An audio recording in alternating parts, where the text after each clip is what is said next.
He and Matt Fox had a great battle. It came down to the last race of the season last year, and the points were decided by like 6 points. Yeah.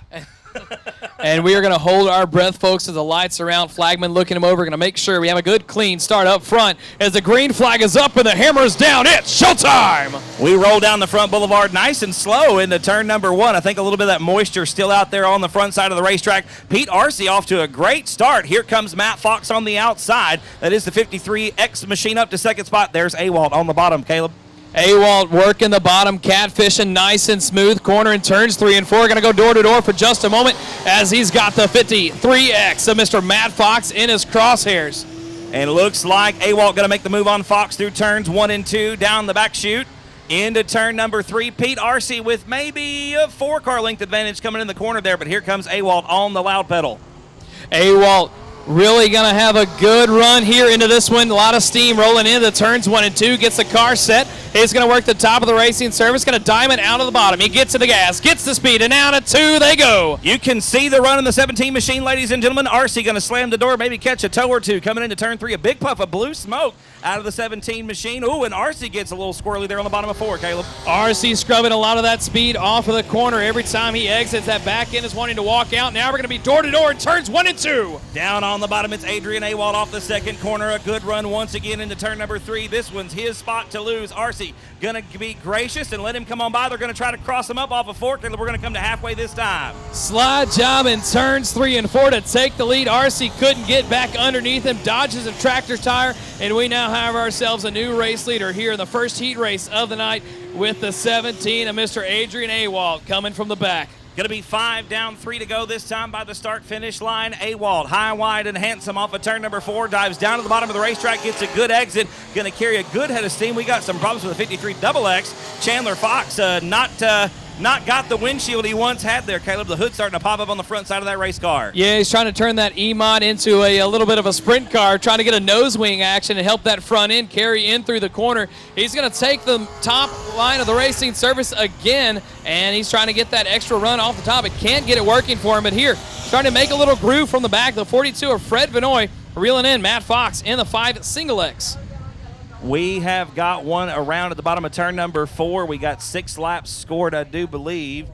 0.76 lap time. Oh my gosh, that is absolutely hauling the mail. I tell you what, that racetrack like a paperclip is the best way you can describe it. Absolutely. Very, very long straightaways relative to the width of the corners. We are going back, green flag racing. Caleb, 6 laps complete, 2 laps to go. Awalt out in front, looks like Matt Fox, or Chandler Fox, excuse me, in the second spot. And we've got a good battle for the 3rd place spot. Working the outside is going to be Pete Arce and the number 9. Arce is going to give up the spot and advantage going into turns 3 and 4. And he's not going to be able to cross underneath him as the white flag is out. 1 more lap and 4 more turns. 1 more lap to go for Adrian Awalt. We got a good father-son battle shaping up for that second spot. Chandler getting real snug on the top side of the racetrack. Here comes Dad underneath. Matt Fox with a good run, toting that left front wheel off of turn number 2. That's one of the fun things is sometimes you're the student, sometimes you're the teacher, and the son was definitely, oh boys, ladies and gentlemen, almost giving it away on a turn 4, but hold it on, Mr. Adrian Awalt. Boy, that was a nail-biter right there at the end. Matt Fox had a good run down around the hub of the racetrack through 3 and 4, and Awalt getting real squirrely. Unfortunately for Adrian, had a big enough lead that he could hang on to that top spot coming across the start-finish line in the number 1 position. So Awalt going to get the win. Matt Fox the points championship in the Bomber division. A good run for Carl on his outside in a Ford Thunderbird, the 72P, the Thunder Chicken. That's David Parcellis.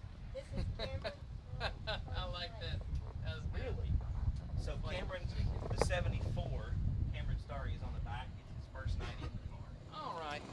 And the green flag is out, ladies and gentlemen. We are Bomber racing. Buchanan looking to take them 3 wide down the front stretch into turns 1 and 2. Going to hit the brakes and work a ride around the bottom as we go 3 wide.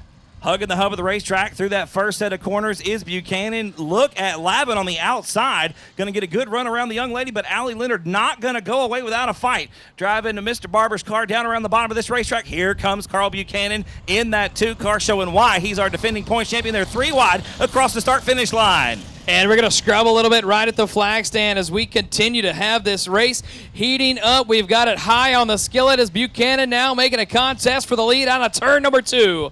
Buchanan got a good run down on the bottom of the racetrack into turn number 3. He's door-to-door with Allie Leonard into that third corner. Buchanan right around the tires. That seems to be, I don't want to say slow and steady, but nice and steady. Consistent around the bottom of the racetrack, and he leads lap number 2. One of the phrases I learned from doing some tactical shooting with a Marine Corps veteran friend of mine is they are taught that slow is smooth, smooth is fast, and fast is sexy, and that is one good-looking race car going around the track right now. I like that. I'm going to have to write that one down. I'll pay you some royalties on that one a little later on. That is a good line. As Miss Allie Leonard comes in a little bit too hot, the 19 machine comes out from underneath her. She gathers it back up, but Caleb, she's going to lose 2 spots off of turn number 4. And that is unfortunate as the first couple laps as she had the car to really almost get it done until Buchanan started getting into the mix.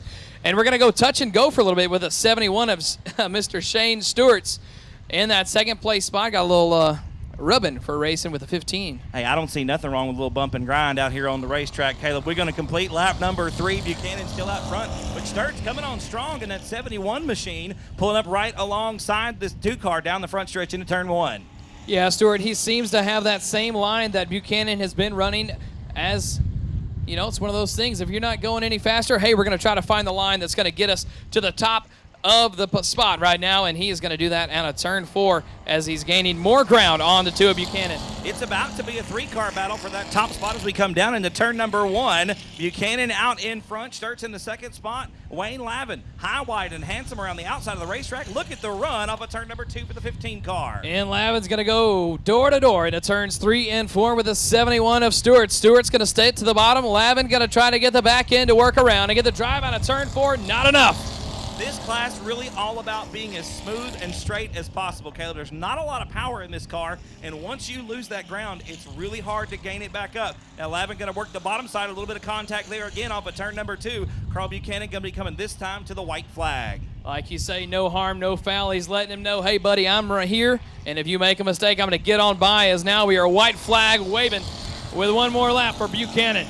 Buchanan once again down the front stretch for the final time into turn number 1, working the very bottom of the racetrack. It still looks a little bit slick. It's kind of shiny out there, and you see Laven getting sideways through turn 2. We're down the back chute for the final time, Caleb, into turn number 3. Looks like this one might be Buchanan's race to lose. Stewart, though, going to make a strong push right here on the exit, but he's not going to have the line to get it done, and Mr. Carl Buchanan picking up your Bomber Heat Race. Good run for Carl. I'll tell you what, this class is getting a little bit bigger tonight. We got 7 of them out here on the racetrack. We are very happy with that number, and Buchanan going to go ahead and get that heat race win. Shane Sturt's going to be in the second spot, and Wayne. And I can't see that name. 38L inside row 2 is Mr. Eddie Lopez and Gilbert Perez. Thomas Ryan, the 0 to the right. Lights are out. Take him away on a 4. We've got Matthew Villarreal in the 14 as well, and Kimsey Davis, in the 2D. We are green flag, and we are underway. And G going to lead them through the first set of corners. Caleb on the outside in the 3-car. Perez gets a quick jump to the lead right out of the gate. He's going to take that momentum that we talked about with the backstretch, and he is making that car work and do exactly what he wants to as we do stay clean and green through lap number 1. 16-year-old Gilbert Perez the third out in front. Zach Calhoun in the second spot. Thomas Rye rounding out the top 3. He's got his hands full with Villarreal in the 14. Here's a fun fact about Matthew Villarreal. Guess where he was last night? Pensacola, Florida, racing on pavement on Friday night. They got up this morning. They drove all the way through so he and his brother Memphis could race here tonight at South Texas Speedway. And that is one thing that you will always find at a dirt track across America is the dedication to get out there and put your car in the track. And he is making that drive where that is now. He's going to peek to the inside of turn 3 and 4. Villarreal got a good run on the bottom of the racetrack, side by side with the 22 of Zach Calhoun. He'll make the move off of turn number 4 to take over the second spot. Down the front boulevard into turn number 1, it's still Gilbert Perez the third out in front, but only by about a car length or so, as Villarreal with a good run driving the 14 machine going to look to the top side of turn number 3, Caleb. Oh, we've got one around on the backstretch. That is the 0 of Thomas Rye. Going to point it in the wall on the back straightaway. Yes, awesome. You just turned it one straight into the wall. Flag this time off of turn number 4. And we've talked about Villarreal earlier in this contest all the way from Pensacola. And now here he is chasing that lead spot. Going to try to give Gilbert Perez a run for his money as the leader sets him loose. On a turn 4, we are back underway. Green flag back out from Kevin Sullivan in the flag stand. We go down the front boulevard into turn number 1. Gilbert Perez out in front. Memphis Villarreal That's Matthew Villarreal in the 14 machine. Challenging on the outside. Caleb into turn number 3. Villarreal looks to the top, hits the brakes, changes his line to go to the bottom, and no door is going to open as Gilbert Perez keeps it shut, going to try it again, and turns 1 and 2. A big head of steam down the front stretch into turn number 1. It's really a 3-car battle. You can just about throw a blanket over those first 3 cars as we come off of turn 2. And Villarreal on the outside, going to have the edge this time. He'll take over the top spot in turn number 3. He gets a little squirrely on the exit. Can he hold it? Ladies and gentlemen, yes, he does. And Gilbert Perez is going to have to watch out because here comes the old 22, Mr. Zach Calhoun. The double deuce working in the 3rd spot right now. Falls back a little bit. I would call that the catbird seat. Got the best seat in the house, watching some great racing in front of him, trying to be a part of it, trying to close up the gap on that 3 machine. You see Perez driving it in deep into turn number 3, trying to retake the lead as we come to 2 to go. Gilbert Perez going to try to have to gather it back up and get out of his own head and settle in, hit his marks, and get consistency going for him again as Villarreal is going to try to stretch this one out as we're getting ready to take the white flag next time by. 1 more lap to go this time by the start-finish line, ladies and gentlemen. Matthew Villarreal, like I said, it was in another time zone last night and picked up an hour coming back, but that long drive going to wear you out no matter what, but he's making it work here as we've got a couple cars crossed up in turn number 4. But Caleb, we're coming to the checker flag this time. Perez with 1 more shot. Perez going to try to look underneath him, changes his mind, and out of turn 4, Villarreal picking up your first EMOD heat race. Not a bad run for Matthew Villarreal tonight. Rose Deep, we getting ready for some heat racing. And you know what? I have to, before we get into this, that is a wonderful charity to be able to get involved with, trying to help these kids out at Christmas time. And, I'll hit on that in a little bit. But you know what? The lineup's right. We are stacked up tight, left and right, nice and tight. Nose to tails, we go nice and slow with Mr. Barry White on the radio. Dwayne McWhorter sets them loose and leads them down into turn 1 and 2. McWhorter going to lead them down in the bottom of turn number 1. Roy Walker going to get hung out to dry, it looks like. And all the way from the outside of the 3rd row, here comes Memphis Villarreal up to that 3rd spot, at least battling for it, coming into turn number 3. Villarreal made no waste of time as he worked his way to the top of the racing surface. You can see that nice black and I'm going to say green 30 working the momentum off the racing surface down the backstretch. We're going to go with the number 9 in the crosshairs. And these Villarreal boys, they don't come to play, Caleb. They do not come to hang out. They come here to win. That's the only thing they're here to do, and they've done their fair share. And Memphis already up to the 2nd spot down the front boulevard. We've only got 1 lap in the books, and Memphis is already up to that 2nd spot. Yeah, Roy Walker, the 9W, had a mistake on the exit of turn 4, and you know what? One man's mistake is another man's opportunity, and he tipped his hat, walked through the door, and said thank you, and he's going to do it right here again out of turn 4. Yeah, McWhorter getting real squirrely right to the middle of the racetrack, and Villarreal there to capitalize on the mistake. They go wheel to wheel down into turn number 1. Here comes Memphis on the bottom of the racetrack. Memphis to the bottom, McWhorter on the outside as we're going to drag a race into turns 3 and 4. Not an inch between the two, and there's going to be a slight mistake as he wanted to go underneath him, but there's no room to go, and your new race leader is going to be Memphis Villarreal. I tell you what, coming into that 3rd corner as we take halfway, there wasn't room for the Holy Spirit between them cars, man. They come in just inches off of one another. I tell you what, it takes confidence and ability to race that close with the guy next to you. Memphis Villarreal's got to know what his car is going to do, and he's also got to trust that McWhorter can hold his line and give him enough space and be courteous. That's exactly right, and that comes from racing with other drivers week after week and knowing whose capabilities are where. And we're going to see the capability of the 23 dive it right into the infield on a turn number 4. That's going to be Dustin Witchice, correct? Witchy going to take the scenic route through the infield off of turn number 4. Now he's side by side with the double nickel special of Roger Sturts down the backstretch. I don't think Witchy lost any position, so that's racing for position right there through turns 3 and 4. The leader's going to catch him this time around. 2 to go as we come by. White flag actually out for your leader, Caleb. My mistake.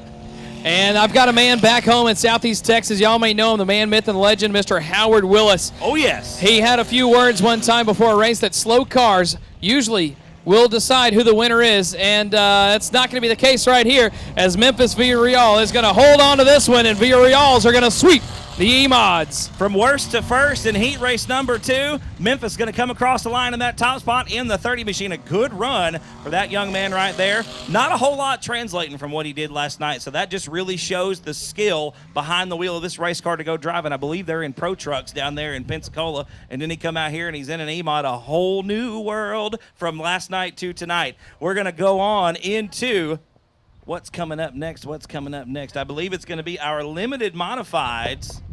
Limited Modified is going to be coming out here for their first of 2 heat races. That's not the right one. That's not the right one either. Ooh. I need that one. But I need that one. I'll figure it out here. There we go. That's the right one right there. But those are pure stocks. Those aren't limiteds. And there we go. I got it. It's like I've never done this before. What is this thing we're doing? Are we announcing? Computer. How does this? I'm not too sure what to do with my hands. The car ran real good. Just hold them down by your side. Okay. Everything went fine. So we've got our first heat of pure stocks on the racetrack. Now, these are real similar to your factory stocks that you'd have over at Beaumont. Like we talked about earlier, they do run the F45 asphalt pull-off. We've just transitioned to that this year. Some of our drivers had to get a little used to that. We were running KK704s before, so a lot less grip, the same amount of horsepower that we're used to. Pretty much everything the same. I think we changed our weight rule to 3,100, right. Lightening them up a little bit at a time, trying to slowly transition into that Arklatex factory stock set of rules. So we're making it one step at a time. These guys are falling in line right here with us. The morale, the mentality seems to be real positive. The feedback is coming back good. They're really liking these tires. So we're transitioning a little bit slowly. And the one you're going to want to watch out for, Caleb, is right there on the front row pole. It's going to be James Parks III. He was our points champion in the Pure Stocks last year. And JP picking up where he left off. He's already got 1 feature win this season. You know, you mentioned a little bit of the rule changes started to progress over into the Arklatex factory stock rules. If I read correctly on y'all's Facebook page, y'all are allowing them to remove that front weight. And in setup, especially in a car that has jack bolts, or said that does not have jack bolts, excuse me, you just kind of have to guess off your spring heights and your spring weights, and just taking off 5 pounds from the front end, or 50 pounds, excuse me, is going to make a world of difference when you enter the corner and get that front end to work. And so it'll be fun to see how this is going to progress throughout the season, and especially carry into tonight, since we're only, give or take, 2-3 races into the year. Right. And it's going to be real interesting to see. You're going to know who's done their homework. JP's got a destroyer chassis in that 33 JP. So he's on it week in and week out. James is doing his homework. He's studying. He watches the footage we've got here. He wants to see what his car's doing. He's always in the books. He's got his nose to the grindstone, and he does the work in the shop, and that's where races are won.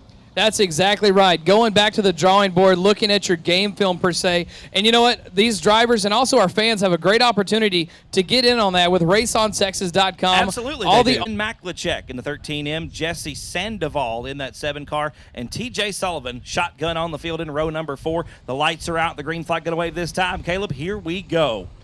And that's going to be a much better start throughout the rest of the field. It looked to be that the old 25 of Rahi was sleeping on the start.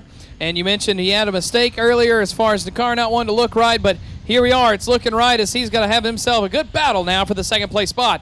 There's that 3-wide racing we were talking about a little earlier on. Courtney on the bottom, Rahi the meat of the sandwich. Daniel Preston making it a 2-for-1 special off the top of turn number 2. He's got the crosshairs dialed in on that 33 JP of James Parks. I tell you what, Caleb, they've been chasing James here in the beginning of this season and in the end of last season. Everybody's gunning for that 33 JP. Daniel Preston is hungry tonight. Well, we'll see if he can gun for him, get the crosshairs set, and take it off of safety and fire away as he is working nice and smooth around the racing surface. You can see that car is not getting upset very much. All he's doing is rolling into the corner nice and slow, getting back into the gas, and maintaining that corner speed very nicely out of turn 2 and not being able to sweep down the backstretch. A big change out here at South Texas Speedway. Absolutely, a very drastic change, especially for these pure stock cars, because again, this is a momentum division. There's not a whole lot of horsepower underneath the hood, and he really got to take a couple of laps to get these cars up to speed. And you see that JP out in front had nobody in front of him on the start, so he was able to do that quickly. Preston, starting on the outside of that second row, had a little bit of a longer row to hoe. That's exactly right. You mentioned not having a lot of horsepower, changing from those KK704s to an asphalt pull-off. Softer tire means you can just mat it and forget about it. You have to have a lot more finesse with these asphalt pull-offs, especially as the track conditions begin to shift. Now, when it gets more into a dry slick racing surface, it'll almost very slightly get to the point where it'll almost mimic an asphalt track, right, where it'll come into play. Yeah, they're gonna once the track gets harder and gets drier, like you said, these tires will heat up just a little bit more. They'll have a little bit more grip. It's still not a lot to speak of, and these guys are really having to adjust to that. And you can see who's made the right adjustments as we come to 2 to go. James Parks still out front, Preston still in second, Rahi a distant but comfortable third.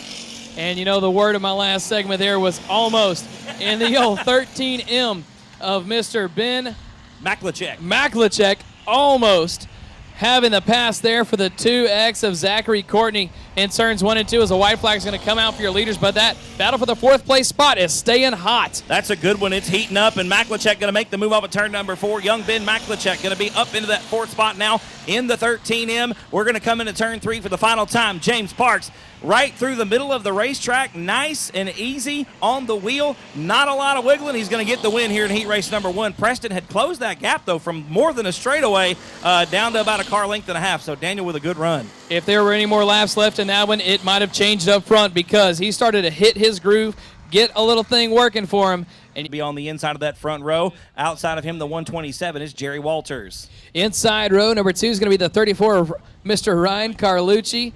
And the 58, Shiloh Flanagan Broadnax. That is a mouthful. That is a long name, and so we're going to see what's going to happen here as we are green flag racing in this one. We're going to get to the rest of the names as we work our way down the back stretch. Now, we've got some brothers on the racetrack. Your race leader, Stephen Danielson, his brother, Robert Danielson, driving the 87 machine right now. Joshua Sewell in the 38.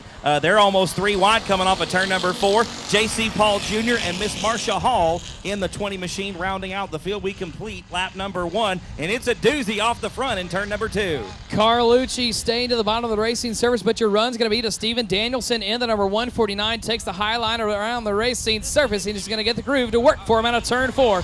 Picking up the new race lead after that good smooth move. The 127 of Jerry Walters. He's going to peek to the inside, has to get off the brakes there to avoid the tractor tire. And now he's going to stack things up for a good battle for the 3rd and 4th place spot as we go into turns 3 and 4. A good battle for 3, 4, and 5 on the racetrack. I tell you what, a really cool story on the racetrack right now in that 34 car. Ryan Carlucci had a traumatic brain injury last year. He's 18 years old behind the wheel of that 34 machine. Had brain surgery midway through the season. Came right back, grabbed a win right after coming back to the racetrack. So Ryan, absolutely a fighter. There's no die. It's all due in that 34 machine. And we're going to see how much fighting he's going to do tonight as he's still trying to get a lane to work for him to reel in the old 149 with Daniel Stevenson. Stevenson, he took the lead, hasn't looked back. He's still working the middle groove of the racing service, the 127. Jerry Walters trying to peek to the inside on a turn 4. We are nose to tail for about the top 5 positions on the racetrack. Everybody's single file, but nobody really strung out. The racing in heat race number 2 for these pure stocks is top notch. Ladies and gentlemen, we are going to be coming to 2 to go this time by Caleb. Last race feature winner, Stephen Danielson, showed him the way right now in the 149. That's right. They've got the way paved for him. They can just get in that groove and make their car work. And here comes Broadnax looking to the inside of Mr. Walters as we go into turns 1 and 2. Broadnax going to stick to the bottom line of the racing surface. We're going to be door-to-door out of turn 2. Now, if you see Shiloh in the pit area after the races tonight, you're probably going to think she's about 13 years old. The girl ain't big as a minute. She might weigh 95 pounds soaking wet right there in that 58 machine. She's not afraid of these boys. She comes out here and she runs with the big dogs every single week. The benefit to that is you got a little bit more weight you can work with in the race car, be able to change some weights, get that lead stacked where you want it to help your spring rates. And now that seemed to be the case as that car looked very smooth and fast through turns 1 and 2. Shiloh getting better and better every week. Going to get a 3rd spot finish in the heat race tonight. Stephen Danielson going to get the win. Ryan Carlucci going to be in 2nd. Shiloh Flanagan Broadnax rounding out the podium. I tell you what, that right there was one of the closest heat races I have seen all year. Any of those top 6 cars were on the same straightaway at any point during that heat race. That's what it's all. Next is the 56 is Brock Bowen. Brian Ryan, the 184, is going to be right behind him with John Desatel in the 11X to the right. Row number 3, the king of Squirrel Nation. I actually don't see the 11V out there, but the president of Squirrel Nation, the 77, Cody Beto on the outside of row number 2. Eric Ramos in the 97A. And it looks like, oh, there's the 11. We are missing somebody. Nope, we had 7 cars. I'm all crossed up. It's okay. That's why we announce and we don't do accounting work. Because That's right. if we count past 10, we got to take off our shoes. It's a problem. We're going to hold our breath and stay clean and green through lap number 1 as we're going to go wheel-to-wheel racing into turns 1 and 2. And Bowen going to have the lead coming into turn number 1. We're wheel-to-wheel, door-to-door for that second spot now. Brian Rye going to make the move up the bottom of turn number 2. Dustin Butcher going to drop back to that 3rd spot. Cody Beto right now riding around in the 4th position. Eric Ramos rounds out the top 5. Butcher's got the drive off the corner. He's going to have the 184 of Brian Rye in the crosshairs. He works the top. I spoke too soon as he makes a mistake off the cushion. You see him have to get on the binders. The HEB Manufacturing sponsored number 90 machine having to dab the brakes to reset the car through the corner. You really don't want to do that in these cars. They're basically a street stock with no fenders. There's no dynamic suspension travel. There's no dynamic weight on the rear end of this car. It is solid. You can change your compression and rebound. You can change your spring rate, but that's about it. Yeah, once you get your setup dialed in to where you want it, closest thing you can get to being a Cadillac. If you can get that car to roll into the corner, reel back in the gas, get it to pick up, and give you that left rear drive out of the corner is what you're going to need.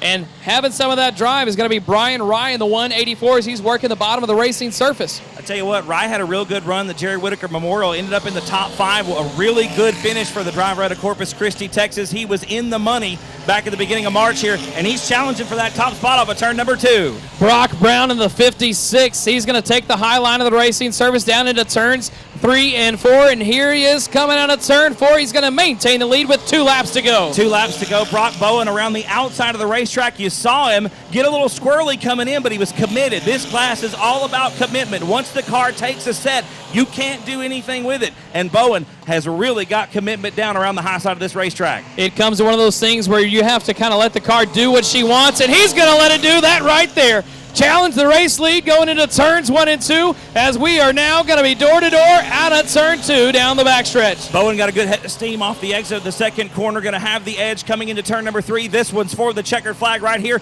Brian Rye on the bottom. It worked last time, and it's going to work again by a wheel. Brian Rye going to get the win in the 184. I tell you, folks, right there, we are going to see racing throughout the night being just like that. Brian Rye, smooth like I like my bourbon. I tell you what, that was a great run for him. He stayed patient and waited for his opportunity to get on past the old 56 of Brock Bowen. Bowen, he had a great run throughout the whole entire heat race, but you know what? The only lap that matters is the last one car, and it's the only way you can do it. Get seat time, get laps, and get comfortable in the machine that you're in. And one that's going to be comfortable is Mason Castaneda in the 28M. Going to look at nice and slow as we're going to go. The green flag is up and the hammer is down. We are green flag racing, and the $4 going to give him a run into turns 1 and 2. Chris Rye off the outside with a good jump, but look at, we're going to bring it back. No, we're still on the throttle. I thought everybody was out of the gas at the same time. Castaneda going to get a good run off the bottom side of turn number 2. Look at Tanner Whitmire, your 2017 South Texas Speedway or South Texas Shootout champion, a $5,000 win that night for the 101 out of Taft, Texas. Whitmire ain't no slouch. And neither is Rye, as Rye is giving the nose right there to the inside of Castaneda on the exit of turn 2. We're going to work it nice and slow to the bottom of turns 3 and 4. The $4 of Rye is going to set it, forget it, and here comes the old 101 of Whitmire. Mason working that middle, the top side groove there, Caleb. A good run for the Orange Grove racer in the 28M. We got a good battle shaping up, though, for that second spot. Chris Rye, top shelf in turn 3. Here comes Whitmire on the bottom. The same Ford 101 machine going to have second spot off of turn 4. Yeah, right there, dodging the tractor tire were the both of them on the exit of turn 4. But, you know, that doesn't matter because everyone is racing on the same field. And here is going to be Mr. Chris Rye getting something going for him here in turns 3 and 4. He's going to look to cross over under the exit. Rye had a good run off of turn 2 down the backstretch. I don't think it was enough to get that momentum and carry that speed through. You got J.J. Jennings driving Shane Heffling's number 63. Hunter Flanagan right now trying to run him down in the 89C. That car owned by Stephen Whitaker Jr. And we mentioned earlier Stephen Whitaker is not going to be in this one here tonight. We started 7, scratch 1.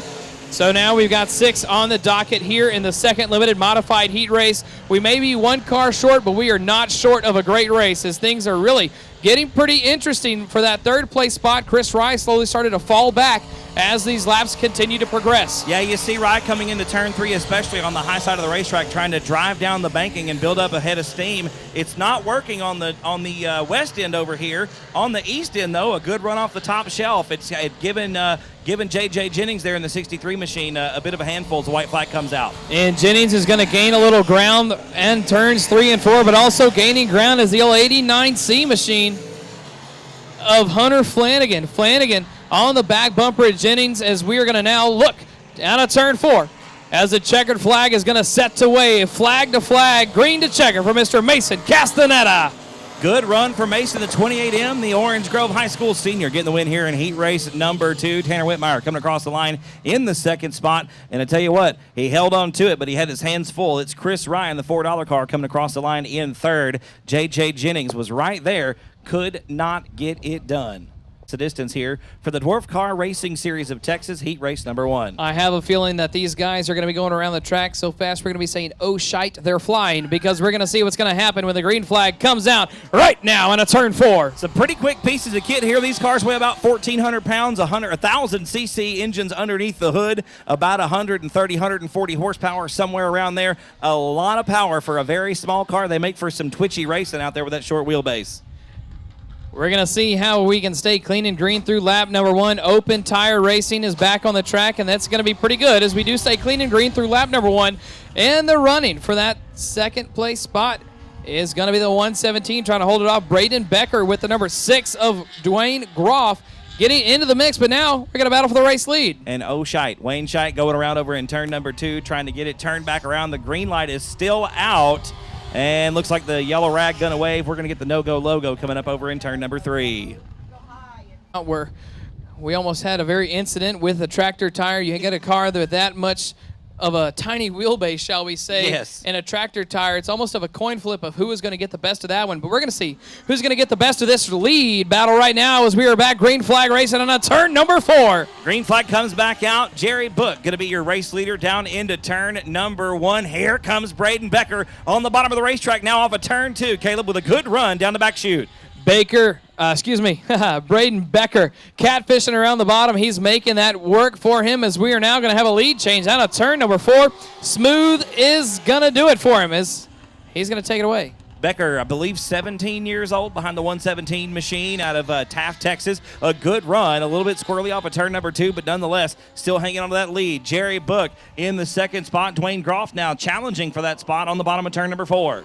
Groff is going to have to hit the brakes for a moment as the old 50 of Mr. Brock gets a little squirrely on the exit of turn 4 again. Both of them kind of slaying the back end out in the middle of turns 1 and 2. I guess they weren't anticipating the track conditions to be as dry slick as it is early on. It doesn't typically happen this quickly here. I don't think we got as much water as we normally do, but the issue that we have, and I'm sure you run into as well, with that gumbo mud combination you got going on, once it gets soupy, it gets squishy, and it's never good. It starts to rut up, it starts to pit out, and it could go from smooth to rough in a heartbeat.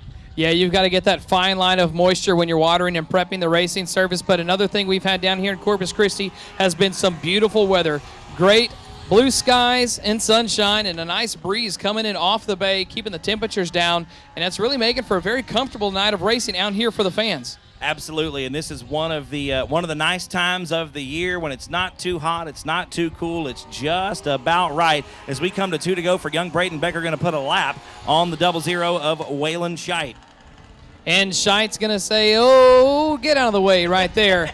It was a little sketchy for a moment. Becker made the move. Jerry Book in the second spot there in the 50 machine. Dwayne Groff still third as the white flag comes. Nope, that's not Dwayne Groff. That's Larry Carwin in the third spot. Dwayne Groff back to 4th. White flag in the air. We're already into turn number 3 for the final time. And your race leader stretching it out nice and good with almost, I'd anticipate, a straightaway on second. Is going to be Braden Becker in the 117 picking up your first dwarf heat race.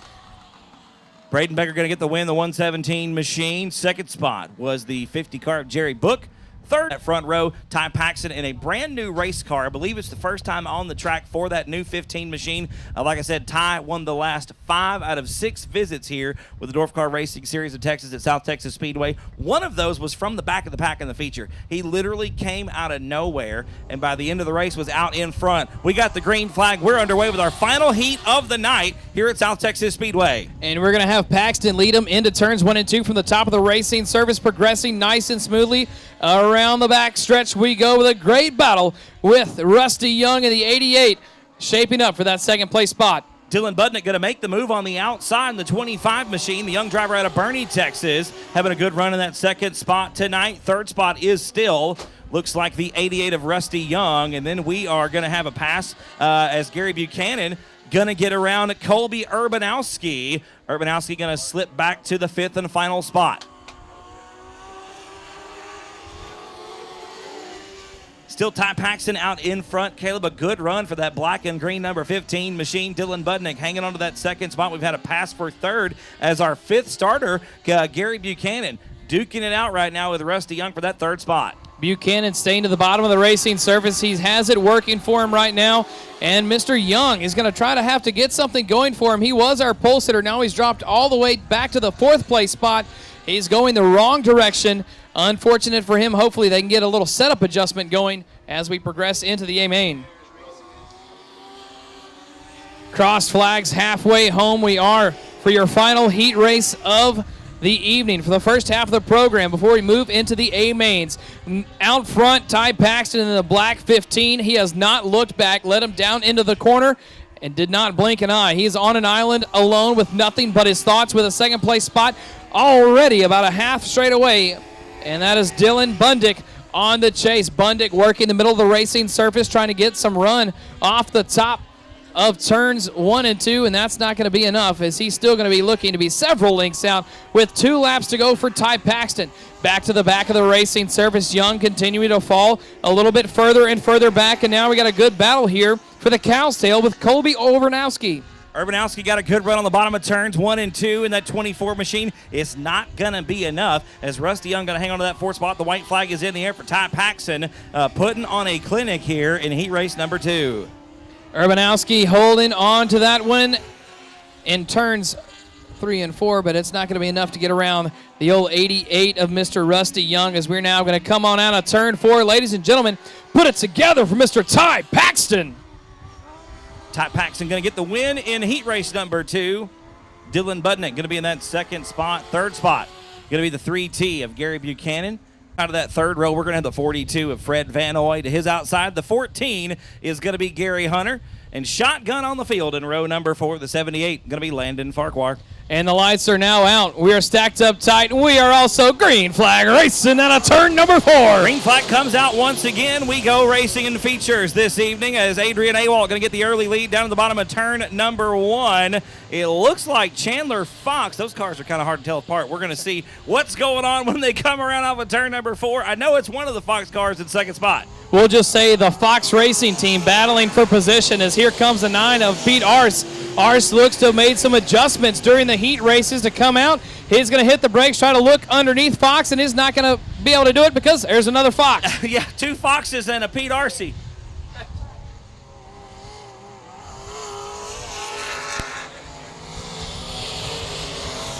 Back down into turn number 1. It's still Adrian Awalt way out front. Pete Arce's worked up to second spot there. Caleb got around both Fox cars as Matt Fox hit the third spot right now, coming under fire from his young son Chandler in the 53XX. Chandler Fox trying to peek into the inside to turns 3 and 4. He's going to swing it wide, miss the tractor tire in turns 3 and 4 once again as we do stay clean and green and up front. Mr. Adrian Awalt in the 17 is going to have his hands full because as these laps continue, Mr. Pete Arce in the 9 may have a shot.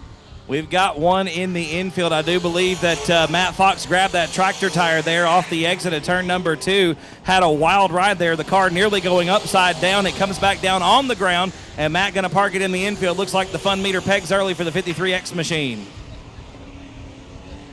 And you know what? That fun meter's continuing to tick right there. It's redlining for our leader, Adrian Awalt. Awalt started on the pole. He's looking to go flag to flag right now unless Mr. Arce has anything to say about it. Arce now within about a half a straightaway going into turn 3 and 4. Plenty of laps left to go here in this limited late model main event. Pete Arcee can get it done. He had a good run in the heat race, fell back a little bit later, but the 9 car seems to be coming alive here in the middle of this race here, Caleb. In lap traffic, mentioned it earlier, it may come into play. Getting back onto the track right now is going to be Fox after tagging the tractor tire. And now here we are with the race leader coming around down into turns 1 and 2. Adrian Awalt going to be dealing with the 53X of Matt Fox, going to try to put him a lap down. Fox gets real loose right there through the transition of 1 and 2. Awalt going to easily make the move on the outside. Pete Arcee hasn't gained any ground these last couple of laps, but I tell you what, he's made up a big gap there on his way towards the front. Arcee kind of let the lap cars help him out for a little pick and roll, shall we say, cross-training into basketball with the NBA playoffs going on right now as we chase to the finals. And now, talking about chasing, nice and smooth through the lap cars, and here comes Pete Arcee out of turn 4, working on Gary Hunter in the 14. We've got the 53 double X around. That is Chandler Fox, and that is going to give us the yellow, Caleb, and I think this race just got good. Inside line, the second place car here gets choice, inside or outside. So Pete going to pick that inside line. The lights are out. We're going to go green one more time. As we hold our breath as Mr. Awalt leads him down into turns 1 and 2, and you see a very distinctive run from the 9 of Pete Arcee. Arcee now going to set it up to the top, almost gets into the back of Mr. Awalt in 3 and 4. Yeah, Pete gripping it and ripping it off of turn number 2. The car gets real good dig right about the transition. We'll watch him here again. A mistake on the entry that time, but look at the speed off the top of turn 2. He's got the momentum from the top side working for him, and I have a feeling that things are going to get interesting for Mr. Adrian Awalt. Awalt is going to have to get something working for that car, because with the line that he's running right now, it's going to be all Arcee if this race stays clean and green. Here we come. Right up on the rear bumper of the 17 is the nose of the 9. If Pete Arcee can get all the puzzle pieces, all the Legos and the gears to fall in place, he's going to put together a good lap, and he's going to make his way around the 17. Awalt real good through turns 1 and 2, but look at the speed again. There it is right there. As soon as the car comes off the corner, it is a rocket ship down the backstretch. And old Pete Arcee is going to have to be careful. He's going to get the Legos put together to make sure he doesn't step on one, because that could hurt him. Worst pain in the world. That's right, and he got a little crossed up a lap and a half ago and really scrubbed off a lot of speed, but he has dug and got back into that battle for the lead. Mama Speed, Ricky Bobby is back. Ricky Bobby right now in the 9 car. That's Pete Arcee trying to run down your leader. Pete falling back off of turn number 4, but watch him again here on the east end of the racetrack. Right through here. As soon as the car, and it's too much. Just as we make a good comment about Pete, he steps on it and it comes all the way around. Yes, he did step on it. He stepped on the one Lego that you're missing when you're trying to pick them up out of the carpet. He better be getting a break of a Kit Kat. Yeah. Because right now he's going to have to share it with the track crew, looking and seeing exactly what he saw, which doesn't always happen. But you know what does happen? A good race after a restart. We're going to have one right now out of turn 4. Arcee going to try to look to get back in the groove. Immediately getting around Fred Vanoy there in the 42 machine, right back into that second spot, and another good run off of turn number 2. I really think that if Pete Arcee can put together a couple of good laps, get all those marks, hit all those corners just right, he'll be out in front of this thing before too long. That's exactly right. We mentioned putting together good laps. He's got 1 and 2 down. The only corners that is giving him a problem is the middle of 3 to the exit of 4. That's where he's getting crossed up, losing a lot of speed, and having to gain it back up through the east end of the track. And unfortunately for Pete, looks like Awalt's got turn number 4 down to a science. The exit for the 17 machine down this front straightaway has been hellacious all night long. And you see Awalt there a little bit sideways coming off the exit of turn number 2, but he's able to put it together down here on the west end and just get a good run off of 4. That's giving him that lead. I think it's safe to say that our race leader, Adrian Awalt, in the red, white, and blue 17, has found his groove throughout both sides of this racing surface, and now it's looking to the point where Pete Arcee is not going to have a shot. Hey, a second place finish, though, for Pete, going to be one of the best of the season so far. So Pete, stepping up that program, has really found some horsepower under the hood of that 9 machine and is making it work here with a good run in that second spot. Awalt been the class of this group for most of last season and the beginning of this season. So Pete not having anything to hang his head about right now. No, not at all. When you have some accolades going from seasons behind you like that, as we're now 2 to go it's always a good feeling to know that you can carry over your success from last season into the next season. And, with Mr. Arce having a good run right here in this one, you can't beat that, because after having not so stellar beginning of the year, he's starting to get his groove, get some consistency on setup, and now we are white flag. And Pete going to be building that confidence, I think, tonight more than anything is going to help boost that confidence, boost that ability behind the wheel a little bit. If you feel more confident in your machine, you're going to push it to be faster and faster every week. We're coming off turn 4 for the final time, Caleb. The double checker flags are in the air. The win going to go to Adrian Awalt in the 17. Pete Arce going to be second, and another good run for the 42 of Fred Vanoy there in third. Fred Vanoy started in that third row inside, had the work made out for him, but he did not shy away. He did what he needed to do to get up there into that third place spot. And Texas Speedway victory lane. Climbing out of the race car, his second win in 2019 here at South Texas Speedway. Make some noise for the 17 of Adrian Awalt. There you go, Bubba. Take a drink, man. Absolutely. Good job tonight, man. Getting it done. I tell you what, Pete got that 9-car lined out, had it put together, was trying to run you down most of the race, showing you a little bit. Could you hear him back there behind you? I could see him here and there, so I had to step it up a little bit. But I was doing as best I could. Always good to know you got some competition there behind you, man. It ain't fun if there's nobody to race with. I tell you what, I think the shocker of the night maybe was Matt grabbing the tractor tire down there in 2 and having to go to the back of the pack. We don't see that very often, but to tell you what, you've got this thing lined out, man. 2019's been good so far. My brother put in 2 solid weeks on this car. Last time it was real dry. I came out, practiced, set it up after everybody else was done, and left it. So it's where it was last time out. Yes, after it didn't do that good last race, and I was like, well, we got to get it better. So came out here, ran some laps, set it up, didn't touch it. Well, good deal, man. Looks like y'all made all the right adjustments. You and your brother getting it done. That's all that's on the race car, right? Just y'all two? That's it. Well, you're doing good so far, man. Congratulations once again. Y'all give it up one more time. Adrian Awalt getting the win in the limited late model main event. On the backstretch, Carl Buchanan, last year's points champion in this division, in his first full season of racing out here at South Texas Speedway. Yes. Buchanan and Sturt's going to lead them down into turns 3 and 4. Stacked up tight left and right, nice and slow. We go with Mr. Barry White on the radio. Oh, yes. Carl Buchanan sets them loose with a flagman out of turn 4. My first, my last, my everything. Down into turn number 1. Buchanan on the bottom of the racetrack. Going to lead him through that first set of corners. Look at Laven, though. Right there on the rear bumper. Almost drafting through that first set of corners there, Caleb. Laven not showing any type of shyness out here on the dirt track, getting right into the mix, door to door with Buchanan as we have a lead change in lap number 1. Wayne Laven going to lead that first lap. That beautiful black and gold number 15 machine looks like a Monte Carlo to me. Down off of turn number 2, a good run, man. It doesn't look like his first night on dirt. I tell you what, though, his brother Chase, his first season was last year, ran in the E-Mod division. Chase got his win the first couple nights he was out here. So the Laven boys ain't no strangers to racing. They actually race trophy trucks in the desert on a regular basis.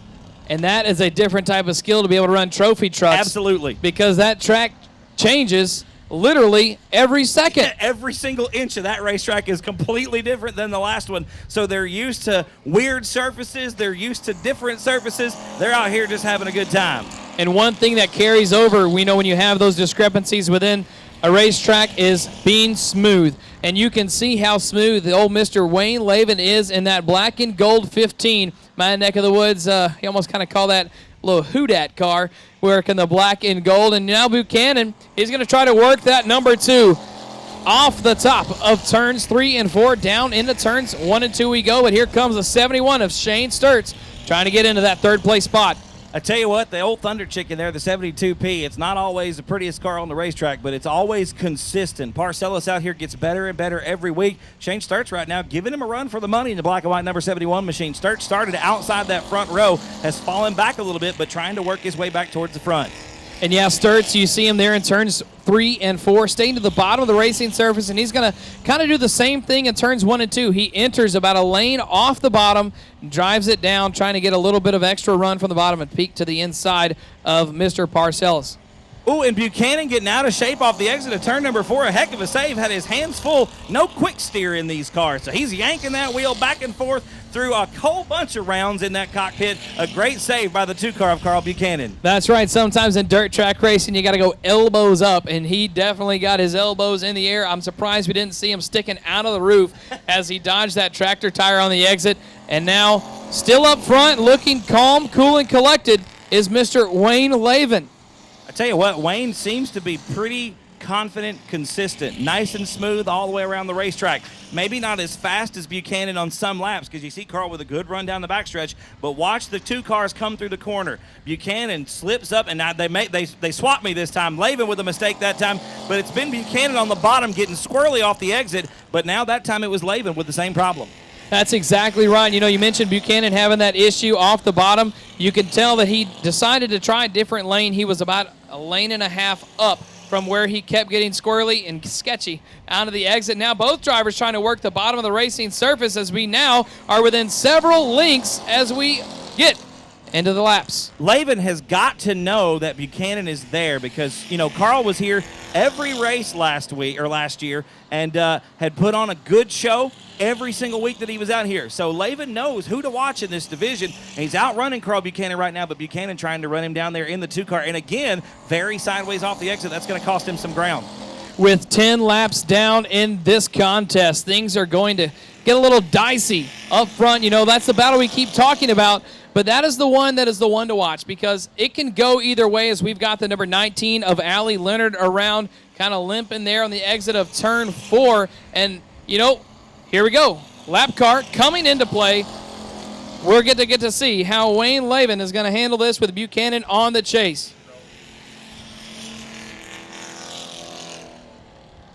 Another smooth corner for Laven out of turn number 2. Down the backstretch, we're going to nice and smooth into turns 3 and 4.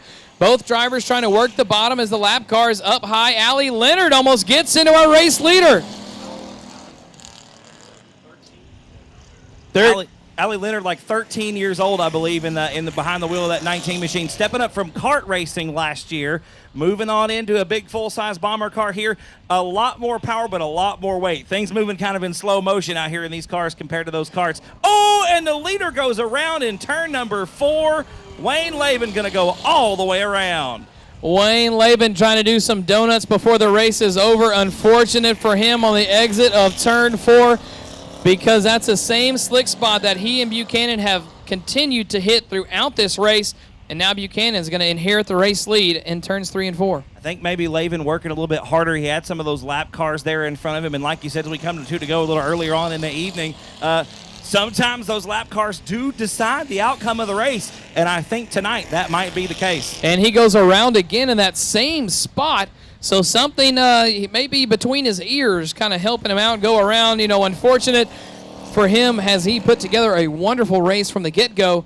And you know what? It's not about how you start. It's how you finish. And now Buchanan is going to try to finish in the top spot as he takes the white flag. Laven may have developed a short between the wheel and the seat in that car there. So I'm not trying to talk bad about Wayne. Like I said, it's his first night on the dirt. It's a whole different world out here than he's used to behind the wheel of a 150-mile-an-hour trophy truck through the desert. We're coming off turn 4 for the final time. The double checker flags are out. The win is going to go to Carl Buchanan in the 2-car.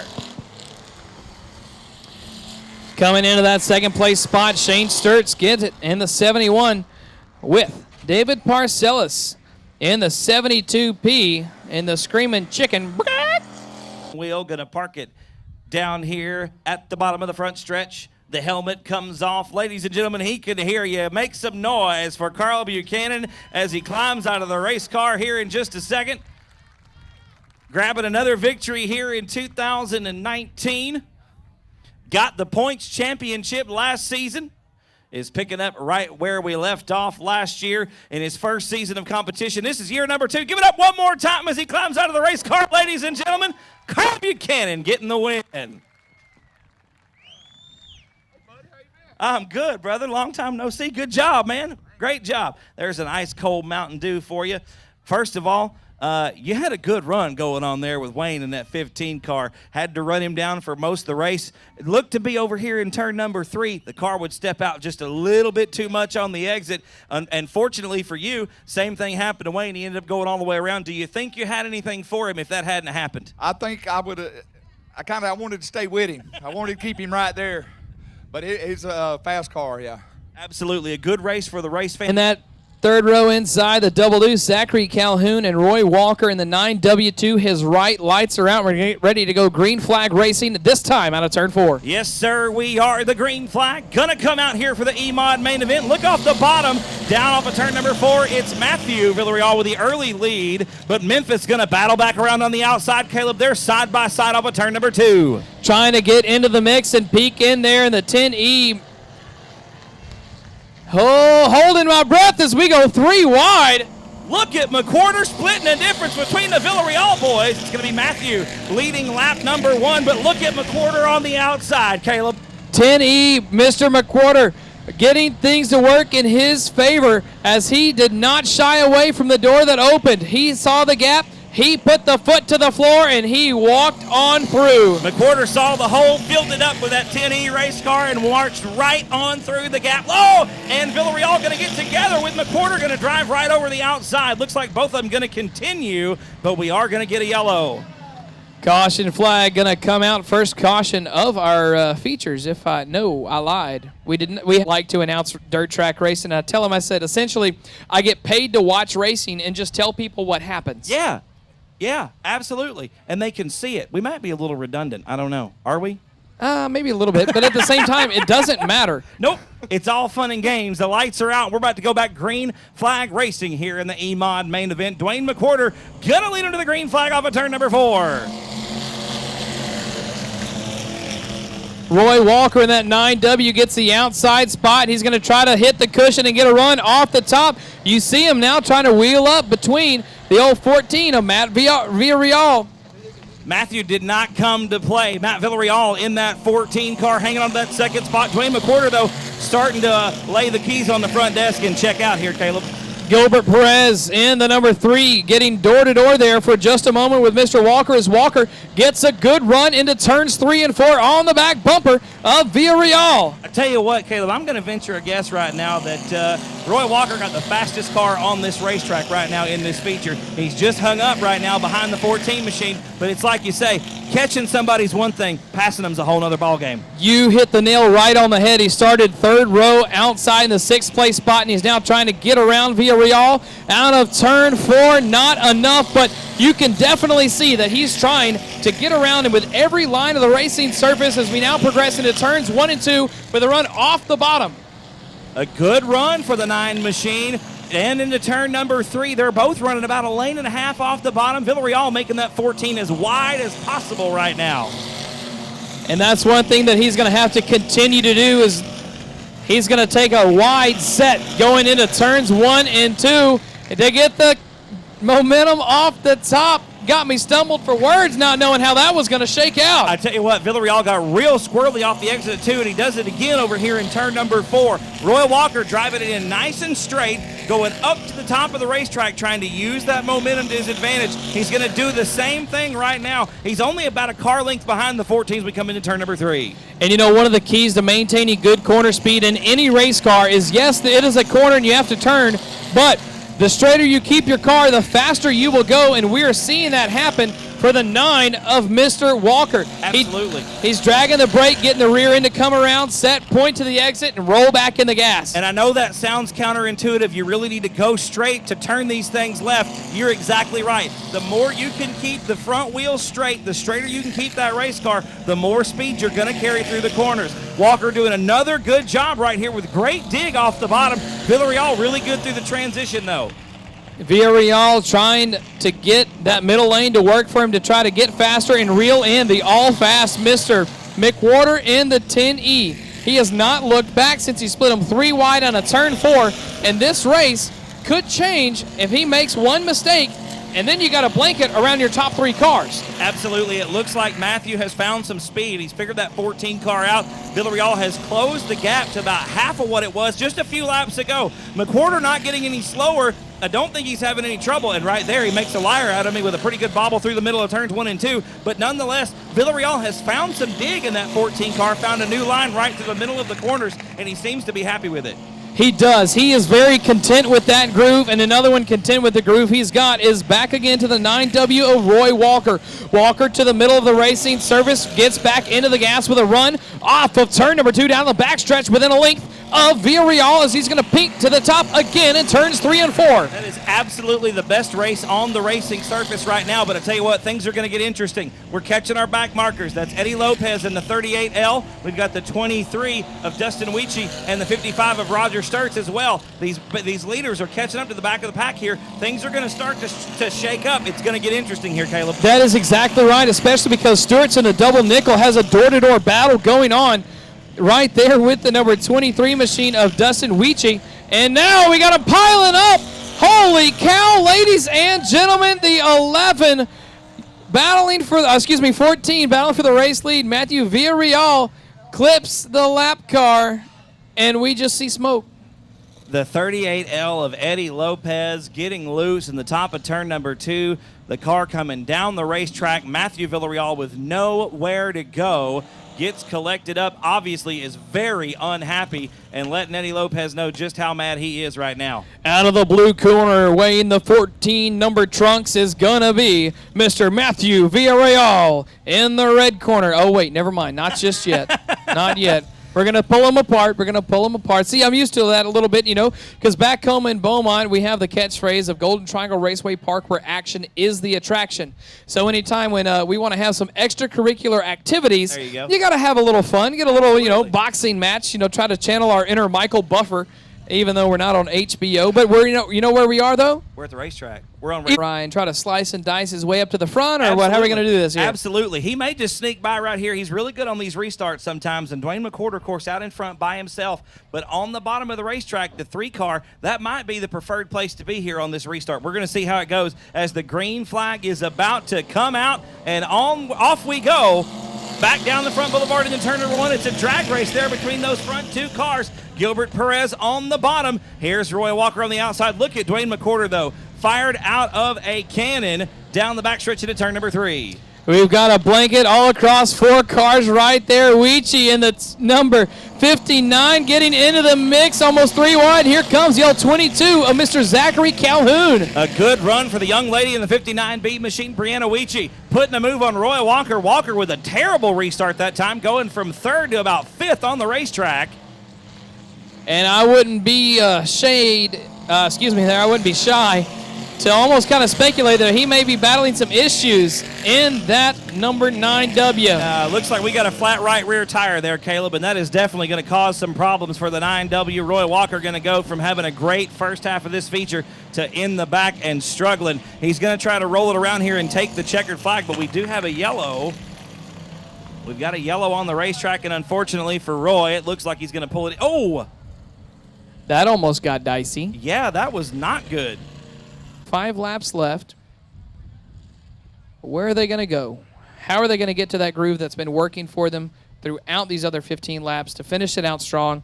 And now, McWhorter in the 10E, the leader. That's some loose out of turn 4. We are back underway. And another great restart off the front of this field for the 10E machine. I'll tell you what, the throttle response is there. When Dwayne steps on the throttle, it goes. It is absolutely working very well for the driver of the 10E machine tonight. Look at the double deuce. Calhoun getting around Perez off the outside. Calhoun matted in the middle of 1 and 2, and that car, very responsive as well, took off.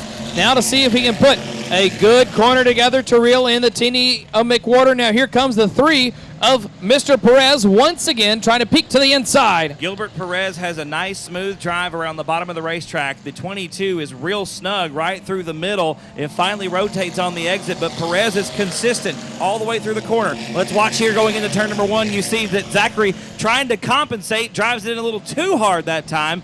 And luckily for him, Perez on the binders trying to avoid contact. But here comes the young lady, the 59B, Brianna Weechie. Not going to let these boys run away with it, Caleb, as we come to 2 to go. Not at all. Weechie now alongside the 3 of Perez. We are door-to-door going into turns 1 and 2. Weechie going to take the top side around the quarter-mile high banks of South Texas Speedway. Perez trying to run her up the racetrack there a little bit, it looked like. She looks to the inside. The white flag going to be in the air this time by. I would say that barring catastrophe, this one belongs to McWhorter. And we're going to hold our breath through turns 1 and 2 as McWhorter has a nice smooth exit in turn 3. Here he is now working his way into turn 4, ladies and gentlemen. Final turn, final time for the tinny of Mr. McWhorter. Zachary Calhoun going to come across the line in second spot.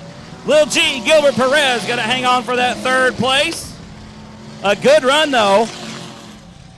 Led it pretty much flag to flag. The 10E of Dwayne McWhorter coming across the line in the top spot tonight. With a bonsai move on the very first lap, coming through the middle of turns 3 and 4, splitting the difference of the Villarreal boys. Dwayne McWhorter taking over that top spot and never looking back. Had this track's number tonight, Dwayne making it look easy behind the wheel of the 10E. The helmet comes off, the various accoutrements that go along with climbing out of this race car. He's coming out of the window, ladies and gentlemen. Make some noise, the driver of the 10E, Mr. Dwayne McWhorter. There you go. Man, a fantastic move on the very first lap. You had to be very confident in this race car to do that. There's not a whole lot of horsepower out here. There's just enough to make this thing go around the racetrack. The Villarreal boys were both very fast in the heat races and had a good run coming into turn number 3. You just saw a hole and filled it, man, and then that was all she wrote. Yeah, man. I saw him down low, saw him up high. Figured I'd try to split the difference there, and she held. I'm glad she didn't let go and get into anybody. She was good. Yeah, that could have got ugly real fast, but I tell you what, that puts on a good show for the people in the stands, and that's what's important. This thing was a rocket ship for the rest of this thing. A good race. You never really looked back. The restarts were all in your favor. You had clean track out in front of you. It was a good night tonight. Yeah, the track was really fast. Good job to Stevie and the guys because it was awesome. Well, this one's been telling me it was him all night long, so I guess it was Scott doing track prep. I don't know. I don't know if that's true or not, but he said it was. Dwayne, who do you want to thank on this race car, man? Oh, my dad, my family, my girlfriend, my uncles, my cousins, man, everybody at the shop, they help out, man. Well, once again, brother, good job tonight. Y'all give it up one more time for Dwayne McWhorter driving the 10E machine tonight, getting the victory in the E-Mod main event. Up on the inside of row number 5 in the 2X machine alongside Robert Danielson from Bernie in the 87. TJ Sullivan in the 8S and Jerry Walters in the 127 make up row number 6. Jesse Sandoval, JC Paul Jr. in row number 7, and Marcia Hall by herself in row number 8. 15 cars, the green flag is out. And the 33 JP of James Park's going to lead him down into turn number 1. He's got his hands full right behind him. Daniel Preston hungry for the win this season. On the bottom of the racetrack off of turn number 2. Stephen Danielson, your winner last time out. Sitting in the second spot right now in the 149 machine. Looking to the outside of turns 3 and 4. It's going to be James Parks, your leader on the first lap. Second spot going to be Daniel Preston. Third spot is Stephen Danielson. Then it is the 34 of Ryan Carlucci in the 4th position. The top 5 is anybody's game between Rahi and Broadnax. Here's a move on the outside for the second spot. It's Stephen Danielson, taking over the second position from Daniel Preston coming into turn number 3. Preston going to settle into that third spot. Carlucci still 4th. Rahi now in the 5th position in the 25R. A good battle going on between Maklachek and Broadnax. Maklachek on the bottom of turns 1 and 2. Side by side, wheel to wheel with Shiloh down the backstretch into turn number 3. Shiloh up top of the 58 machine. Maklachek working the bottom of turns 3 and 4. Going to get around Shiloh for the 6th spot. Here comes Joshua Sewell almost drafting into turn number 1. The 38 machine falls back by about a car length off the 13M. And that is 6, 7, and 8 on the racetrack. The action is thick all the way through the field. Meanwhile, your leader, James Parks III, walking the dog on last time out's feature winner, the 149 of Stephen Danielson. Danielson pretty comfortable right now in second spot, a straightaway behind your leader and about a half a straightaway ahead of Daniel Preston in that third spot. Flying Ryan Carlucci, hanging on in a good, solid 4th place right now. His first night back behind the wheel.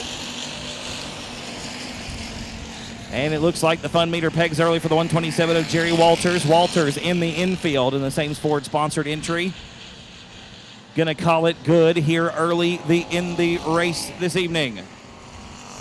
Door to door through 3 and 4 as Nathan Rahi going to get around Ryan Carlucci. That's for 4th spot on the racetrack. Carlucci going to try to battle back with a crossover maneuver off the bottom of turn number 2. Ryan got a couple of wins last season and I think one the season before. So Carlucci not afraid to go around this racetrack at a high rate of speed. He's duking it out right now. Oh, Ben Maklicek grabbing a tractor tire over in turn number 3. A good save by the young man in the 13M.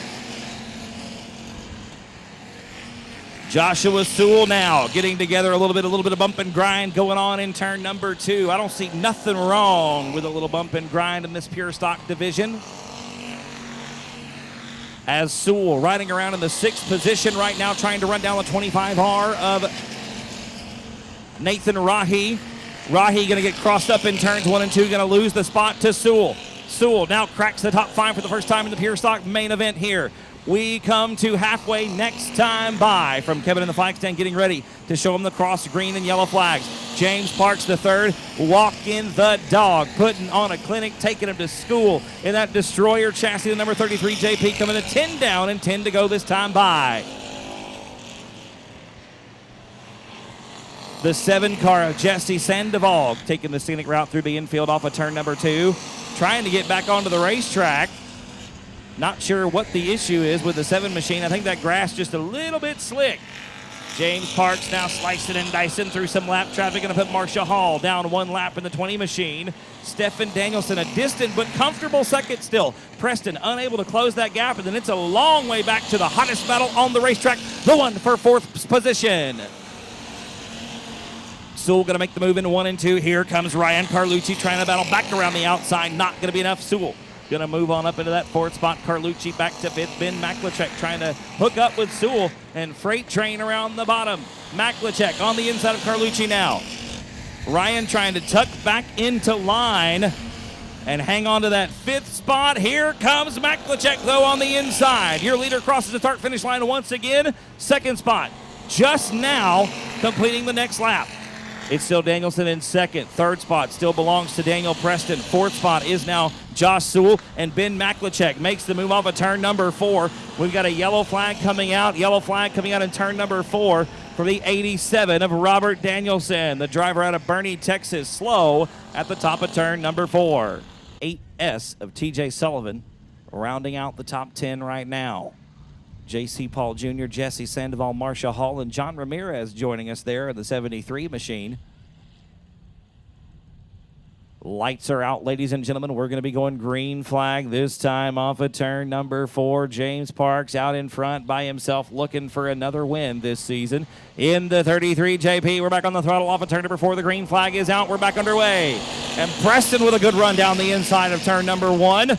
Going to try to get around Danielson for that 2nd spot. I don't think it's going to be enough. Here comes the 149. Look at the speed off the outside of turn number 2 for Stephen Danielson. Young Ben Maklicek not going to be going away without a fight this evening. He's storming around the outside for that 3rd spot. He'll make the move down the front stretch into turn number 1. Maklicek top shelf in turns 1 and 2. They're 3 wide off the 2nd corner. Preston going to be the meat in that sandwich. He's going to lose 1, make it 2 spots as Sewell gets around on the bottom of 3 and 4. And Preston going to battle back around. That's a good race right there for 4th spot.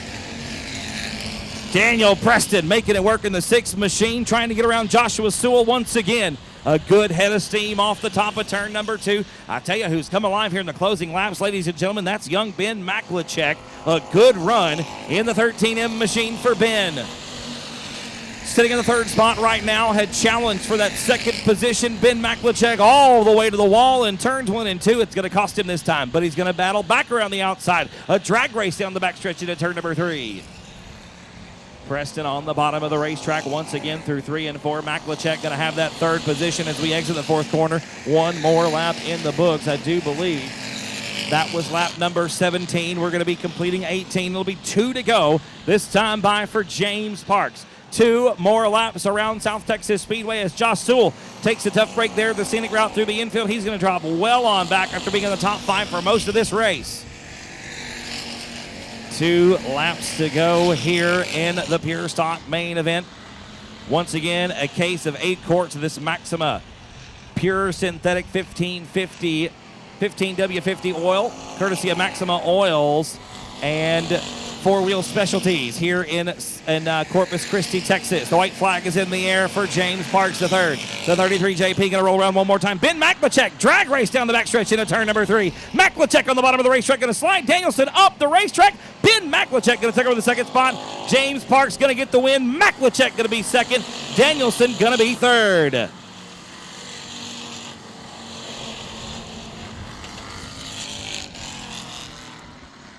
That window net and climb out of the race car. Pistol Rose down here in victory lane with us. She's excited. I'm excited. We're all excited.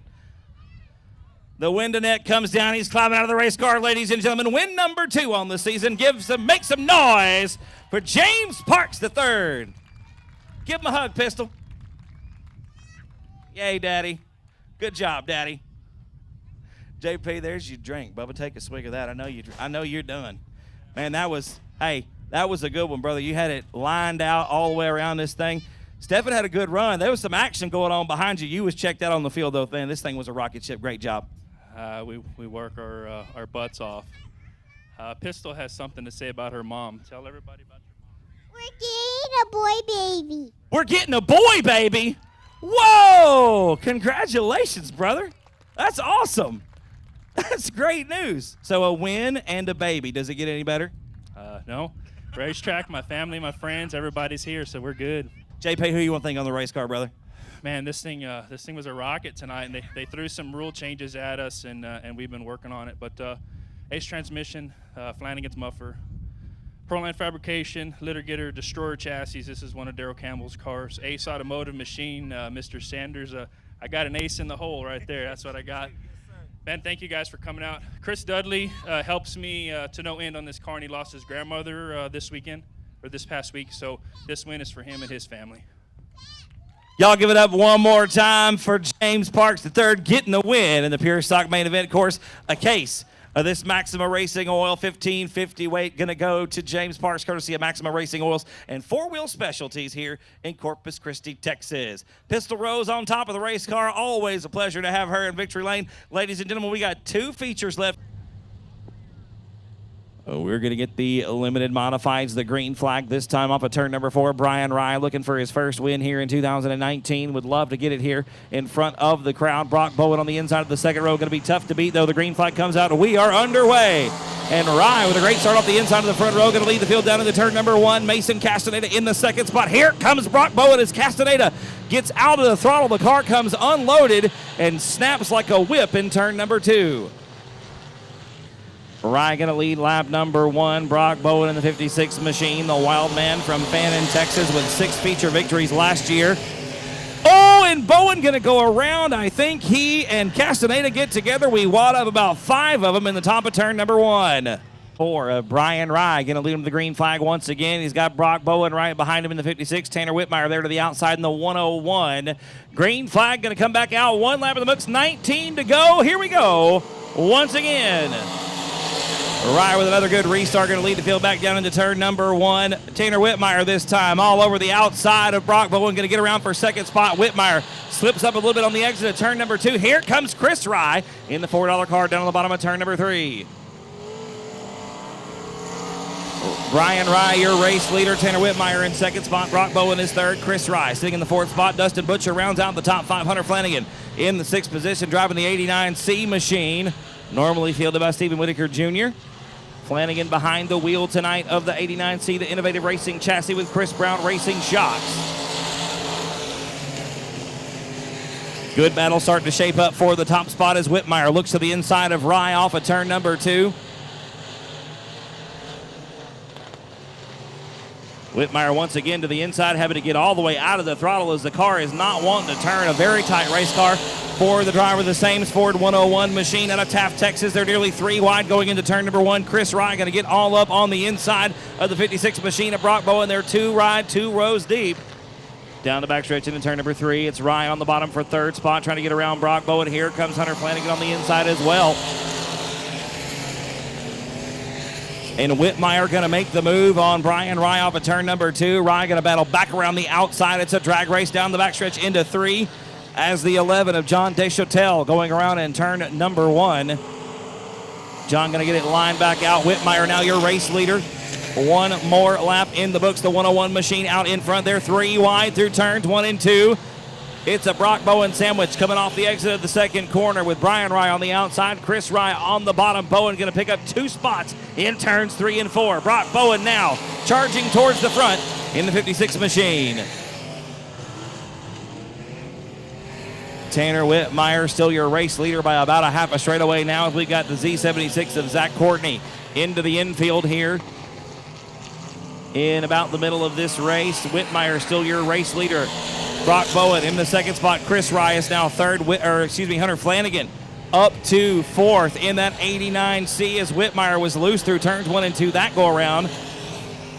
But fortunately for Tanner, a big lead out in front. Tanner still having to dab the brakes through the middle of the corner. The 101 machine seems to be pretty tight right through the transition. Whitmire sawing on the wheel, really fighting that thing. 2 Innovative Racing chassis chasing a Western Flyer around the quarter-mile speed plant here at South Texas Speedway. We're halfway home, 10 down and 10 to go, as it looks like Flanagan has found something in the 89C and is trying to challenge Brock Bowen for that second spot. Flanagan looking to the inside of turns 3 and 4. Bowen going to shut the door, maybe grab a toe or two as they come off the exit at turn number 4 down the front boulevard once again. A good battle shaping up for the 5th spot between Dustin Butcher and Brian Rye. Rye, that 184 was your early race leader. Here comes Butcher by on the inside. Dustin Butcher going to crack the top 5. We've got a yellow on the racetrack. The 6th machine of Daniel Preston going around in turn number 1.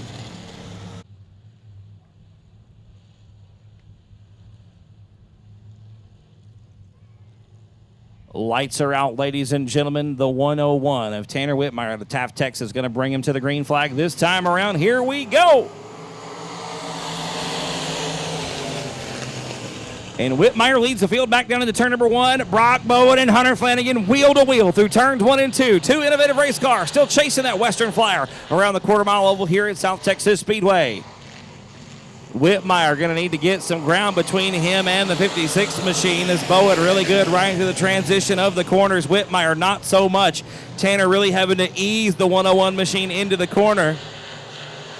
You can see here, Whitmire on the brakes, very hard to get the car to rotate. Bowen not at all, carrying that momentum through the corners. And Bowen may have the fastest car on the racetrack, but as we've said before, catching somebody one thing, passing them a whole nother ball of wax. About 2 car lengths separate the top 2 cars. We come into turn number 3. Bowen going to use the momentum around the outside of this racetrack to try to get his way around Tanner Whitmire. The Sames Ford 101 machine out in front has been for most of the race. Here comes Bowen now around the outside. Whitmire knows that the 56 machine is there. And it's going to be a drag race into turn number 3. Whitmire back around the bottom, going to slide up and take the line away from the 56 to Brock Bowen. I think now that Whitmire knows Bowen is there, he's going to drive that much harder to try to stay out in front and get the win here in the main event for the limited modifieds. They're literally nose to tail down the backstretch into turn number 3 this time around. Bowen to the inside of turn number 4. Not going to be enough. Whitmire leads one more lap with the slicing and dicing these two are doing. Hunter Flanagan has closed the gap now, going to try to make it a 3-car battle for the top spot.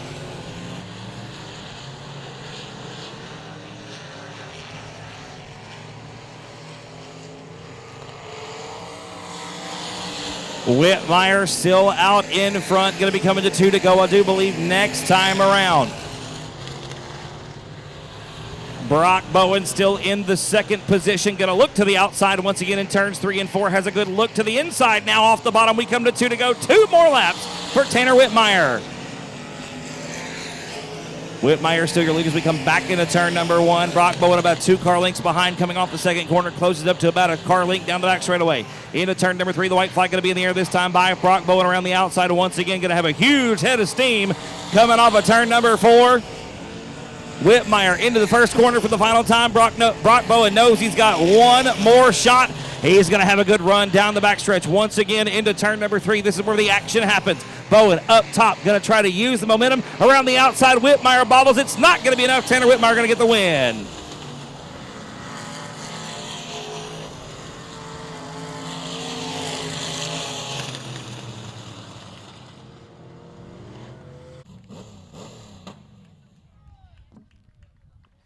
The Swenson Racing Components Sames Ford 101 machine. Revolutionary Insurance Group along for the ride. A Geddes Racing engine underneath the hood. Dirty bodies on the nose. A little bit of damage here on the Western Flyer nose. The helmet's off. The hat comes on. The window net is down. Yeah, he can hear you. Make some noise. Absolutely.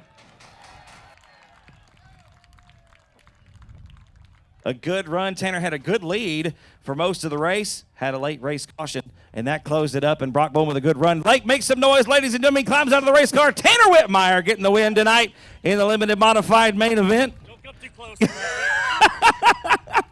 It's a good job tonight, Tanner. Absolutely fantastic. The car looked to be a little bit snug right through the middle. Were you having trouble for most of that race? You were really having to hit the brakes hard to get it to set. Brock was used on the outside, had a good run on the top a couple of times. You knew he was there. Yeah, I saw him actually probably about 3-4 laps to go, coming on the high side in 3 and 4, and I wasn't driving it too terribly hard, but once I saw him, I started driving a little bit harder. Yeah, we could see the difference up here too. I knew as soon as Brock, I knew as soon as you knew he was there, this thing was going to find another gear because you had a lead. You had about a straightaway advantage for part of that race, and you were just kind of cruising. The car wasn't doing what you wanted it to do, and you were just making it work. And as soon as Brock was there, you knew you had to go, and you went. Great job. Yeah. You actually just summed it up for me. I apologize. I actually, believe it or not, I didn't even know if I was going to make the race. I was in Katy at 4:30 today, and drove straight here. Thought I was going to start scratching in the heat race, so went our way. Was able to start fourth, finish second. Thanks to man right here, Joe Black. If you guys need a Ford, this is the salesman to go talk to. Go to Sam's Ford. He'll hook you up for sure. He hooked me up with the car tonight. I actually laid on the tailgate in the trailer. Couldn't even touch it, kind of pointed the finger, told him what to do, and he tweaked it just right for me, so I got it hands off to him. I also got to thank Bentley Becker and Braden Becker. They'll be running the Dwarf car in the 117, so they actually pulled the trailer to the track for me today. So like I said, to be here in Victory Lane right now is I'm surprised. So the luck that we had last race, so you probably didn't know this, but the steering wheel actually came unbolted. So yeah, so to go from bad luck to good luck like that, man, it feels good to be here. Yeah, definitely better tonight, Tanner. Once again, great job, brother. Y'all give it up one more time. The 101 machine, Tanner Whitmire, getting the feature victory tonight for the limited modifieds. We've got one more race. One to go has been shown, ladies and gentlemen. The field going to get nice and tight, 2 by 2 here down the back straightaway. We'll get them bunched up. Lights are out. We're going to be going green this time off of 4 for the final event of the night here at South Texas Speedway. The green flag is out. We are underway. And Carwin going to lead the field into turn number 1. Jerry Book on the inside. Here comes the 6 of Dwayne Groff. They're 3 wide off of turn number 2. And Jerry Book going to be the meat of that sandwich. He's going to go from first to about 5th. Into turn number 3, the leader on lap number 1 going to be the 6 car, Dwayne Groff.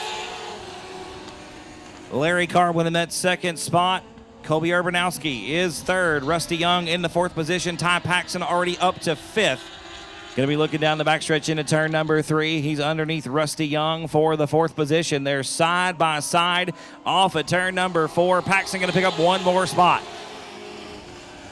Wheel to wheel for the lead as well. They're 2 by 2 for 2 rows deep with Larry Carlman going to make the move on the outside of turn number 2.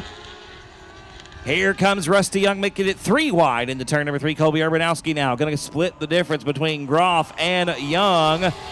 Out of turn number 4, Urbanowski up to the runner-up spot.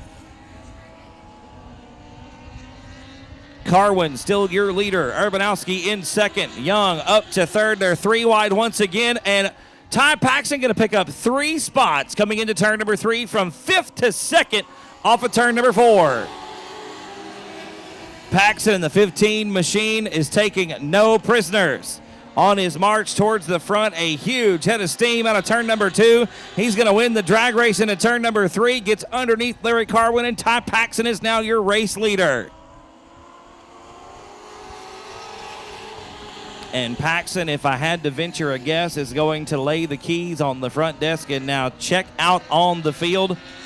The 24 machine of Colby Urbanowski having some issues and pegging the fun meter early, parking it in the infield down off the bottom of the front straightaway.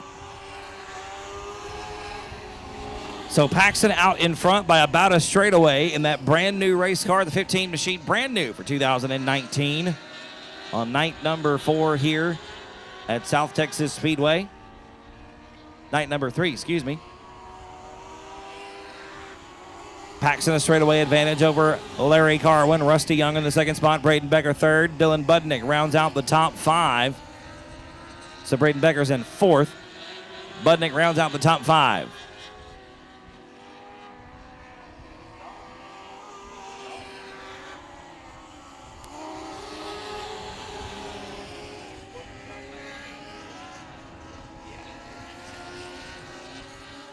Ty Paxton pretty much in his own zip code right now as he leads yet another lap here in the Dwarf Car Racing Series of Texas main event. The race is the one for second with Budnick on the inside. Off of turn number 4, trying to get around Aransas Pass racer Larry Carwin in a 64 machine. Not going to be able to make the move as we come into turn number 1. Looks like he'll get a good run off the bottom of turn 2, though. And he'll make the move coming into the third corner. Budnick going to move up to that second spot. Carwin back to third. Young in the 4th position. Becker rounds out the top 5. Ty Paxton with a straightaway in front of him and a straightaway plus behind him is just cruising around here, making lap after lap here at South Texas Speedway on his way to, and we've got one around in turn number 2. That's the 00 of Waylon Scheidt, excuse me.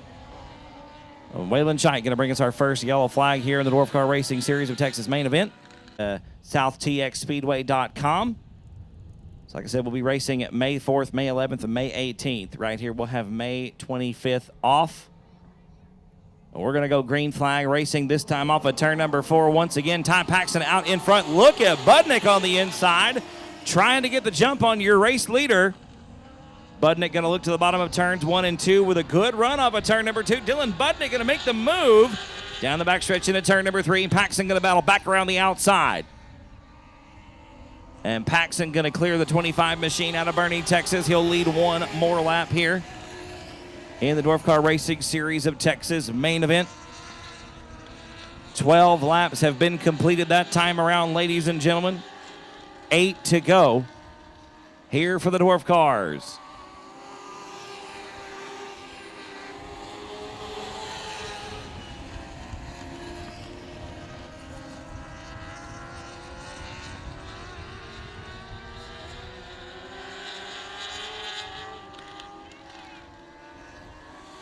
So the Dwarf Cars here for the second event of 2019. They'll be back on June the 15th for their third visit here to South Texas Speedway. They'll be here on June 15th. They'll come back on July 13th as well as July 27th. They'll also be here on August the 24th for their final visit of 2019.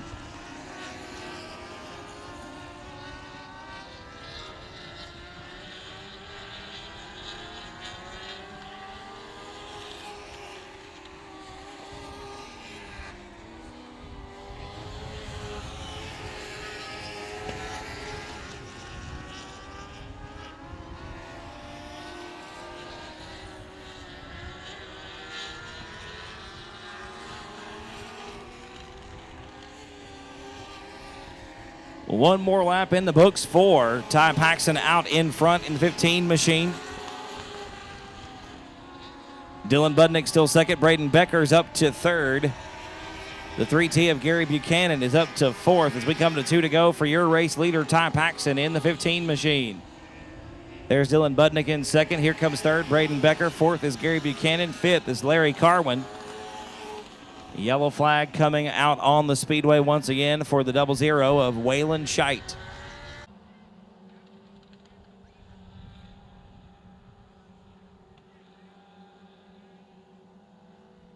Tonight's racing been brought to you by AOC Auto Parts. We want to thank Darrell Holiday and the crew for being back with us here in 2019. The green flag is back out once again. We are underway. Ty Paxton one more time leads the field down into turn number 1. Dylan Budnick in second spot. Braden Becker up to third. Look at the run for the 25 machine of Dylan Budnick. Budnick going to be down on the bottom of the racetrack in turn number 2. Not going to be enough. Paxson going to be your leader with one more lap to go. The white flag is out. One more lap here around South Texas Speedway for Ty Paxson. Once again, these guys will be back on June 15th for the third visit of 2019 here to South Texas Speedway. And coming off of turn number 4 for the final time, it is going to be the 15 of Ty Paxson. Dylan Budnick going to be second. Braden Becker going to round out the top 3.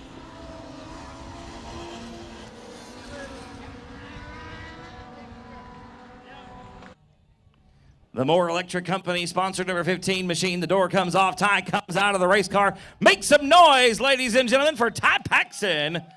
Putting on a clinic here in the Dwarf Car Racing Series of Texas main event. Yet another win here at South Texas Speedway for Ty in the 15 car.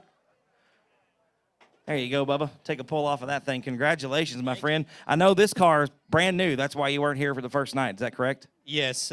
First race was last weekend in it, so it took a little bit longer to get done after I wrecked my last one, but we're here. Yeah, that wild ride at Waco last year put a damper on things, did it not? Yeah. I thought I was going to be able to save that car, but it ended up being just a total loss. Not a great way to end the first night, but we're here. It kept me safe, and we got a new one. So it looks like it's working out pretty well for you. The car seemed to be pretty good around this racetrack. Not much that really anybody had for you. Dylan, right there on the restarts, but you seemed to check out after about a lap or so. Yeah, I saw him out of the corner of my eye. I mean, he's really getting that car to come around. I just coming out of 2, I had nothing. It was super slick, but everywhere else it hooked really well. So I mean, I'm really happy with it. Nice and stable around the racetrack, man. The thing is fast. You can't ask for much more than that. Who helps out on this car? More electric, Alamo Hot Rod Parts, Spreen helps me, and Always Auto Group. Well, Ty, one more time, brother. Congratulations. Another win here at South Texas Speedway for you. Y'all give it up one more time for Ty Paxson. Don't forget, the Dwarf Car Racing Series of Texas will be back on June the 15th right here at South Texas Speedway. We